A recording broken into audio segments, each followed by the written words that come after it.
आप सभी को मेरी नमस्ते और जय हिंद। मेरा नाम आभास सैनी है और वर्बल मैथ बाय आभास सैनी में आप सभी का स्वागत है। आई होप कि आप लोग मुझे ठीक से सुन पा रहे हैं। 2 क्वेश्चन लेकर आया हूँ, दोनों थोड़े से चैलेंजिंग हैं, ठीक है? पेपर में अच्छी खासों की हालत खराब कर दी होगी इन क्वेश्चंस ने। पहले इस क्वेश्चन की बात करेंगे। देखो, सबसे पहले तो सवाल पढ़ते हैं, सवाल को समझने में समय लगेगा और फिर आप उसको सॉल्यूशन बताऊँगा। सवाल है, एक आदमी 2:30 बजे घर से निकलता है, गाँव के लिए निकलता है। जब वो गाँव जाके पहुँचता है, तो देखता है कि वहाँ पे ग गाँव की घड़ी में एक घर की घड़ी है, जहाँ पे उसने 2:30 बजे देखा। विलेज वाली क्लॉक में 3:15 बजे वो पहुंच जाता है, यानी 45 मिनट वो पहुंच जाता है।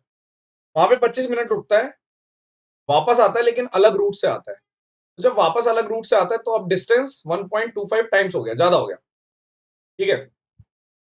तो अब आपने बोला कि वापस आते टाइम ये हो गया, ठीक है, फर्स्ट रूट के बजाय। अब वापस आते टाइम डिस्टेंस भी बढ़ गया और स्पीड भी उसने ट्वाइस कर दी और घर पे 4 बजे पहुंच जाता है। यानी कोई बंदा 2:30 बजे निकला और 4 बजे वापस आ गया, यानी आपने बोलते हैं 90 मिनट्स की उसकी जर्नी थी घर की घड़ी के हिसाब से। लेकिन अगर मैं विलेज की घड़ी की बात करूं, तो 2:30 बजे निकलकर 3:15 बजे यानी कि 45 मिनट, 2:30 बजे निकलकर 45 मिनट उसको लगे। लेकिन अब हमें ये बोला जा रहा है कि as compare to the clock at home village, या तो गांव की जो घड़ी है वो या तो तेज है या स्लो है। तो मैं मान लूंगा कि लेट तेज है, लेट एक्स मिनट फास्टर है। तो आपके हिसाब से 45 मिनट, लेकिन ओरिजिनल टाइम कितना है? अब 45 मिनट तो मेरी क्लॉक जो विलेज वाली है उसके हिसाब से है ना, बट ओरिजिनल टाइम कितना लगेगा? आपने बोला ओरिजिनल टाइम लगेगा 45 माइनस एक्स, क्योंकि फास्टर है।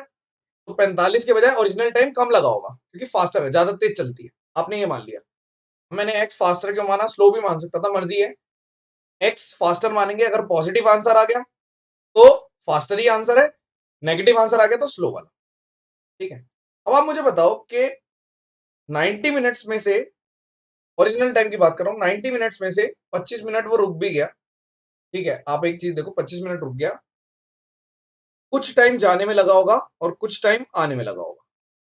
तो आप कह सकते हो कि 90 को अगर मैं इक्वेट करना चाहूं तो मैं ऐसे कर सकता हूं कि 25 प्लस कुछ टाइम जाने में और कुछ टाइम आने में। कर सकते हैं या नहीं कर सकते? बिल्कुल कर सकते हैं। तो आपने बोला इसका मतलब 65 की वैल्यू अगर मैं बोलूं कुछ टाइम जाने में, तो आपने बोला कुछ टाइम जाने में ओरिजिनल है, ओरिजिनल को इक्वेट कर रहा हूं, तो हमारे हिसाब से ओरिजिनल 45 माइनस एक्स है। और ओरिजिनल ही, जब आपके हिसाब से अगर हम बोले कि हमारे हिसाब से ओरिजिनल जो वापस आने का टाइम है वो 45 माइनस एक्स ना होकर डिस्टेंस अपॉन स्पीड, क्योंकि टाइम ये भी टाइम है। ये लाइन अगर आपने बना दी तो वारे नहीं आ रहे हैं, वरना दिक्कत है। देखो फिर से देखो, हमने बोला 90 मिनट ओरिजिनल टाइम था, 25 मिनट रुका, ठीक है? तो इसको हटा दिया। तो 90 में से आपने बोला 65, 65 में जाना हुआ मेरे हिसाब से ये जाना था और आना भी इतना ही होना चाहिए था, बट ये इतना क्यों हो जाएगा? आप बोलोगे टाइम क्या होता है? स्पीड। अब देखो, इसको देखो, speed equals to distance upon time. तो टाइम होता है डिस्टेंस अपॉन स्पीड। तो अगर ये टाइम है, ठीक है, एलएचएस में भी टाइम है, तो आरएचएस में भी टाइम होना चाहिए, तो ये भी टाइम है। तो किस फैक्टर से मैं मल्टीप्लाई कर रहा हूं? ये भी टाइम होना चाहिए। तो आपने बोला देखो जी, डिस्टेंस 1.25 और स्पीड डबल। तो जैसे ही मैं इसको सॉल्व करूंगा, एक्स की वैल्यू आपकी 5 आ जाएगी और पॉजिटिव आ जाएगी, यानी कि 5 मिनट फास्टर है। थोड़ा सा टेढ़ा क्वेश्चन है, हर किसी को समझ में नहीं आएगा एक बारी में, लेकिन जब पूछा यूपीएससी में, मैंने अपने घर में नहीं बनाया क्वेश्चन, तो हमें करवाना पड़ेगा सॉल्व, तो आपको करवाना ही पड़ेगा। एक और करते हैं, नेक्स्ट क्वेश्चन, ठीक है? अब देखो, इसने बोला कि दो स्टेटमेंट है। पहले की स्टेटमेंट 3:16 से 3:17 के बीच में आर एंड और मिनट एंड कॉन्साइड करती है। पहली स्टेटमेंट ये है। देखो, कॉन्साइड का अगर मैं बात करूं, अगर मैं थीटा का एक आपको एक आउटपुट बताता हूं, ये जो थीटा होता है ना कॉन्साइड वाला, अगर मैं बात करूं, थीटा ऐसे निकलता है 11m minus 60h divided by 2 modulus में। m का मतलब है मिनट और h का मतलब है आर। यानी कि अगर मैं सिंपल सी बात बोलूं, कॉन्साइड का मतलब है कि वो चाहता है थीटा 0 हो जाए। पहली स्टेटमेंट के लिए थीटा 0 हो जाए। तो अगर थीटा 0 के लिए बोल रहा है, आपने बोला कि 3 बज के कुछ है, तो h की वैल्यू तो 3 दे रखी है, m की वैल्यू आपको नहीं पता।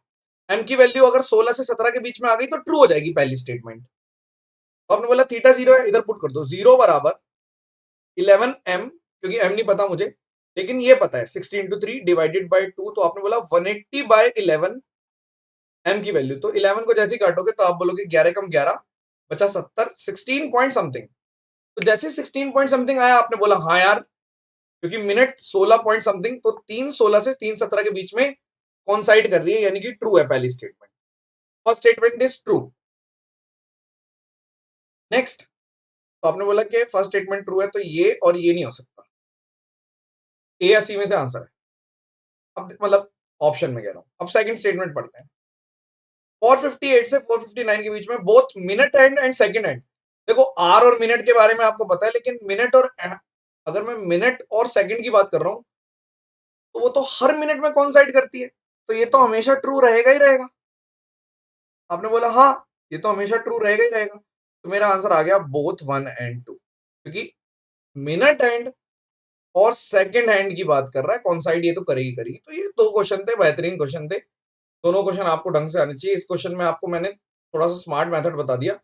भैया देखो, जाने में 90 मिनट लग रहे हैं आपको, क्लॉक हमारी जो करेक्ट वाली घर वाली क्लॉक है, तो मैंने इसको इक्वेट कर दिया। तो इसके अंदर आपने बोला 25 मिनट आप रुके हो, ठीक है, ओरिजिनल टाइम है ना, 25 मिनट आप रुके हो, ये तो ओरिजिनल टाइम।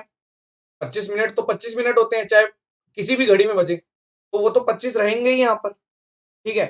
लेकिन जाने और आने का आपको ओरिजिनल नहीं पता था, तो आपने बोला कि मान लो एक्स फास्टर है, मैंने बोला एक्स मिनट फास्टर है विलेज वाली, तो एक्चुअल टाइम 45 माइनस एक्स लगना चाहिए, और वापस टाइम का 45 माइनस एक्स को मैंने टाइम के ही फैक्टर से यानी 1.25 अपॉन 2 से डिवाइड कर दिया, तो आपको पता चल गया एक्स की वैल्यू 5 यानी 5 मिनट फास्ट है। ऑप्शन नंबर डी आपका आंसर आ गया। आई होप ये दोनों क्वेश्चन आपको पसंद आए होंगे, और सबसे तेज सबसे जल्दी सॉल्यूशन इसलिए दे रहे हैं ताकि आप लोग समझ पाए कि हम आप लोगों के लिए सीरियस हैं। अगर आप भी अपने लिए सीरियस हो तो कमेंट करके जरूर बताना, और बस इतना ही है। Thank you so much. Session dismiss होगा।